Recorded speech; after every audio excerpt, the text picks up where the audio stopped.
Dear students, आज हम अपने सेक्शनिंग वाले चैप्टर को आगे कंटिन्यू करेंगे। ये बुक के ऊपर जो थिन सेक्शन के बाद नोट्स ऑन सेक्शंस के अंदर ये बात बताई गई है कि इसमें जो आपका सेक्शन एरिया होता है उसमें कभी भी कोई कंटिन्यूस थिक लाइन ड्रॉ नहीं होती। और दूसरी बात यह है कि जो आपकी हैचिंग लाइन है वो कभी भी डॉटेड लाइन के ऊपर क्लोज नहीं होती, यानी कि डॉटेड लाइन से शुरू भी नहीं की जा सकती और डॉटेड लाइन पर क्लोज भी नहीं की जा सकती। यानी कि हैचिंग लाइन हमेशा कंटिन्यूस थिक लाइंस के दरमियान ही ड्रॉ की जाती है। और इसके साथ दूसरी बात इसमें ये बताई गई है कि इसमें जो आपका सेक्शन के अंदर इनके कटिंग प्लेन की ज़द में कुछ स्टैंडर्ड पार्ट्स हैं जो अगर आ जाएं तो उन पर हैचिंग लाइन ड्रॉ नहीं की जाती, जिसके अंदर रिबट है, बोल्ट है, शाफ्ट है, स्पोक है, ठीक है, स्पोक ऑफ व्हील, ठीक है, पिन, बॉल्स एंड ये जो आगे कुछ और भी लिखा हुआ है। इन पार्ट्स के ऊपर अगर कटिंग प्लेन गुजर जाएगी तो इस पर हैचिंग लाइन ड्रॉ नहीं की जाती। ये पेज नंबर 83 पर आप देखें, जैसे इस जगह बोल्ट को दिखाया गया, दो प्लेट को हेक्सागन हेड बोल्ट और नट से जोड़ा हुआ है। तो इसमें हमारी प्लेट जो है इन पे हैचिंग लाइन ड्रॉ की जाएगी, बोल्ट के ऊपर या नट के ऊपर हैचिंग लाइन ड्रॉ नहीं होगी। इसी तरह इस जगह ये दो प्लेट हैं, एक इस पर बुश लगा हुआ है, ठीक है, इसके दरमियान में शाफ्ट है। तो हमने हैचिंग लाइन तो हमारी इनके कटिंग प्लेन तो शाफ्ट के ऊपर भी गुजर रही है, लेकिन हैचिंग करते वक्त इस बात का ख्याल रखेंगे कि शाफ्ट जो है, सेंटर पार्ट जो है, उस पर हैचिंग लाइन ड्रॉ नहीं होगी। बाकी जो आपके सपोर्टिंग पार्ट्स होते हैं उन पर हैचिंग लाइन ड्रॉ की जाती है, ठीक है। इस तरह व्हील ऑफ स्पोक जो है, इसके लिए इसमें ये दिखाया गया है, ये अगर यहाँ से कटिंग प्लेन गुजरी है, ठीक है, तो इस रेफरेंस से हैचिंग व्यू हमारा सेक्शनल व्यू ये बन रहा है। ये इस हिस्सा, ये जो इसके अंदर की जो व्हील सेंटर की जो सपोर्ट्स होती हैं, रिब होती हैं, इस एरिया में हैचिंग लाइन नहीं करेंगे। यहाँ इस पे हैचिंग होगी और इन जगह पे हैचिंग होगी, ये इस हिस्से को खाली छोड़ दिया जाएगा, ठीक है। इसके बाद नेक्स्ट पॉइंट जो हमारा जो है कटिंग प्लेन्स के बारे में बताया गया है। इसमें 3 फिगर्स के अंदर, यहाँ 3 फिगर बनी हुई हैं। पहली फिगर के अंदर ये सेक्शन इन वन प्लेन बताया है, यानी कि सिंगल प्लेन के अंदर जो है हमारा सेक्शनल व्यू बना हुआ है। कि जो हमारा टॉप व्यू है इस पर कटिंग प्लेन दिखाई गई है, ठीक है। इस रेफरेंस से ये ऊपर हमारा सेक्शन ए बन रहा है, यानी कि जो कटिंग प्लेन को जो भी नाम दिया जाएगा उसको ए लिखें, बी लिखें, एक्स वाई, तो वही आप सेक्शन व्यू पे नीचे आप लिखेंगे। ये हमारा सेक्शन ए बना हुआ है। सेकंड फिगर के अंदर सेक्शन इन 2 पैरेलल प्लेन्स, यानी कि 2 पैरेलल प्लेन के रेफरेंस से जो है हमारा सेक्शन व्यू कैसा बन रहा है। इसमें ये कटिंग प्लेन दिखाई गई है, ये हमारी कटिंग प्लेन यहाँ से आकर इस सेंटर लाइन तक आ रही है, फिर यहाँ थिक लाइन दिखाई गई है, ठीक है, फिर ये आकर यहाँ से फिर इधर टर्न हो रही है। तो ये हमारी 2 पैरेलल प्लेन्स हैं। ये एक प्लेन यहाँ तक, दूसरा प्लेन इस तरफ आया, इस रेफरेंस से हमारा ये सेक्शन व्यू बन रहा है, ठीक है। तीसरी फिगर के अंदर सेक्शन इन 3 कंटिन्यूस प्लेन, इसमें हमारा जो प्लेन है कटिंग प्लेन, एक यहाँ से यहाँ तक आ रहा है, फिर ये एंगुलर जा रहा है, फिर उसके बाद सीधा हो रहा है। तो ये तीनों जो है आपके कंटिन्यूस पैरेलल प्लेन हैं, इसके रेफरेंस से हमारा ये सेक्शन व्यू बन रहा है। नेक्स्ट पेज 78 पे आ जाए, इस जगह देखो, यही आ रहा है।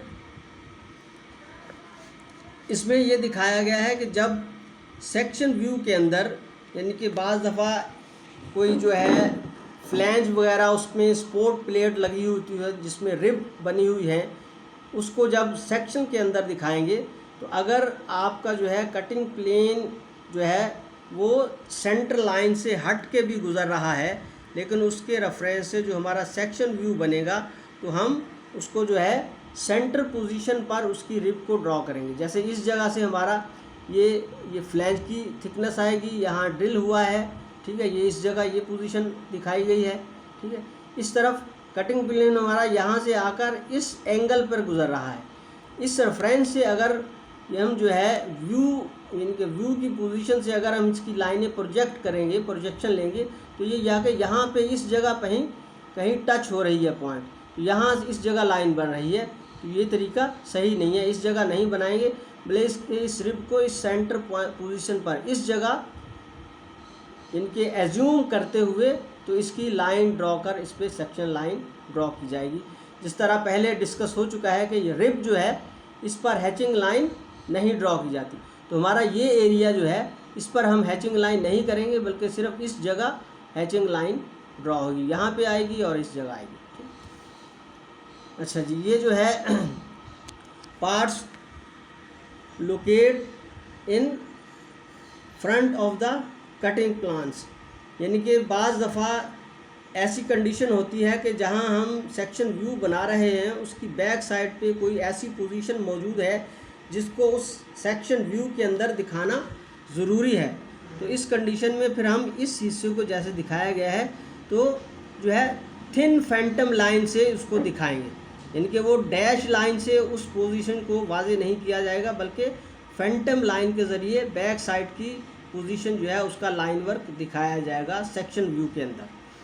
नॉर्मल प्रैक्टिस यही होती है कि सेक्शन व्यू के अंदर हम जो है बैक साइड के जो भी पार्ट्स वगैरह होते हैं उसको ओमिट कर देते हैं, उसकी हिडन लाइंस नहीं दिखाते, लेकिन अगर किसी जगह दिखाना ज़रूरी होगा फिर फैंटम लाइन से उस पोजीशन को दिखाया जाएगा। अगला पॉइंट है हमारा हाफ सेक्शन, यानी कि सेक्शनिंग के अंदर एक हम फुल सेक्शन, यानी कि जब थ्रू आउट कटिंग प्लेन गुजर रही है उस रेफरेंस से जो सेक्शन व्यू बनता है वो जो है फुल सेक्शन कहलाता है। अब अगर कटिंग प्लेन हमारी हाफ तक जा रही है, यानी कि एक साइड से सीधी जाके सेंटर लाइन से टर्न कर रहे हैं, उसको 90 डिग्री पे रोटेट करके यानी कि उसकी कटिंग प्लेन को गुजार रहे हैं, तो उस रेफरेंस से जो सेक्शन व्यू बनता है वो हाफ सेक्शन कहलाता है। इसमें हम आधे हिस्से को सेक्शनल बनाते हैं और आधे हिस्से को व्यू कंडीशन में बनाते हैं, लेकिन इसमें भी बेहतर ये होता है कि अंदर की हिडन लाइंस को ना दिखाया जाए, और अगर दिखा दें तो भी कोई हर्ज नहीं है, ये दोनों आपके हाफ सेक्शन व्यू दिखाए गए हैं। इसके बाद है revolve in place are removed section, यानी कि सेक्शनिंग के अंदर बाज़ दफ़ा ऐसे पार्ट्स होते हैं उसको अलग से उसके बनाने की ज़रूरत नहीं होती, बल्कि उसी जॉब के ऊपर ही जो है उसकी सेक्शन पोजीशन दिखा दी जाती है कि अगर जॉब को हम इस जगह काट कर देखेंगे तो उसकी कैसी कंडीशन नज़र आएगी। तो इसमें इस बात का ख्याल रखा जाएगा कि जो आउटलाइन लगाई जाएगी इसको थिन ड्रॉ किया जाएगा, थिन लाइन से आउटलाइन बनाएंगे और फिर उसके अंदर 45 के एंगल पर आप हैचिंग लाइन ड्रॉ कर देंगे। ये एक हुक दिखाया गया है, इसको अगर इस जगह से काट कर हम देखेंगे तो उसकी ये पोजीशन नज़र आएगी, इस जगह से कटिंग प्लेन करेंगे तो उसकी ये कंडीशन नज़र आएगी। ये हमारा है रिवॉल्व सेक्शन। अब इसके बाद है दूसरा रिमूव्ड सेक्शन, ये भी सेक्शन की वही कंडीशन है, इसमें हम जो कटिंग प्लेन जहाँ गुजारते हैं उसी के सामने जो है उस रेफरेंस से उसका सेक्शन व्यू वो किसी भी एंगल पर भी बन सकता है, हॉरिजॉन्टल वर्टिकल कंडीशन में भी बन सकता है। ये हमारा इस कटिंग प्लेन के रेफरेंस से हमारा जो व्यू बनेगा सेक्शन व्यू, ये इसमें सेक्शन दिखा दी जाएगी, इसमें फिर हैचिंग लाइन आपकी ड्रॉ होगी। अच्छा, ये है ब्रोकन आउट सेक्शन, इनके बाज़ दफ़ा फुल सेक्शन की भी ज़रूरत नहीं होती, हाफ सेक्शन की भी ज़रूरत नहीं है।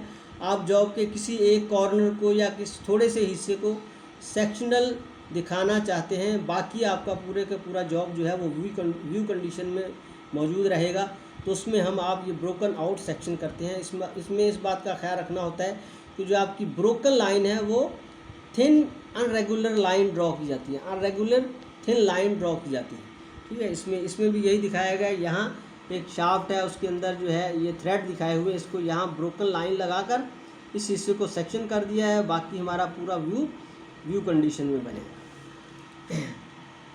डिस्पोजिशन ऑफ सक्सेसफुल सेक्शंस, यानी कि इसमें सेक्शनिंग की ये कंडीशन दिखाई गई है कि इसमें जैसे ये एक शाफ्ट को मुख्तलिफ पोजीशन से इसके सेक्शंस बनाए गए हैं। ठीक है, इसमें तरीक़ाकार तो यही है कि हम जिस डायरेक्शन पर हमारी कटिंग प्लेन दिखाई जा रही है उसी सेंटर के रेफरेंस से हम इन सेक्शंस को ड्रॉ करते हैं, किया जाता है। लेकिन अगर पेपर पर जगह हमें इसी पोजीशन में बनाने की जगह मौजूद ना हो तो इसकी दूसरा तरीका ये भी होता है कि हम इसको इस तरीक़े से ड्रॉ कर देते हैं। यानी कि शाफ्ट हमारी ऊपर बनी हुई है लेंथ वाइज।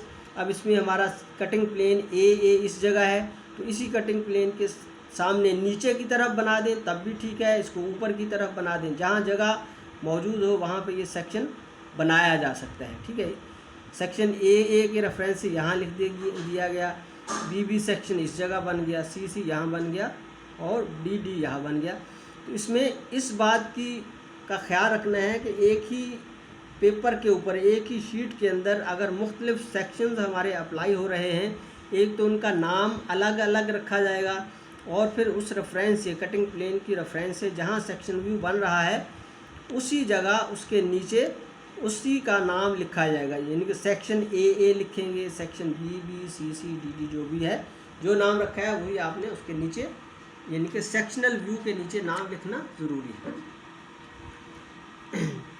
ये डिस्पोजिशन ऑफ सेवरल सेक्शंस, यानी कि एक ही जॉब के अंदर मुख्तलिफ पोजीशन से, जिस तरह वो शाफ्ट का सेक्शन दिखाया गया था, ये हमारा एक रेक्टेंगल जॉब है, उसमें यानी कि सेक्शनल व्यू दिखाए गए हैं।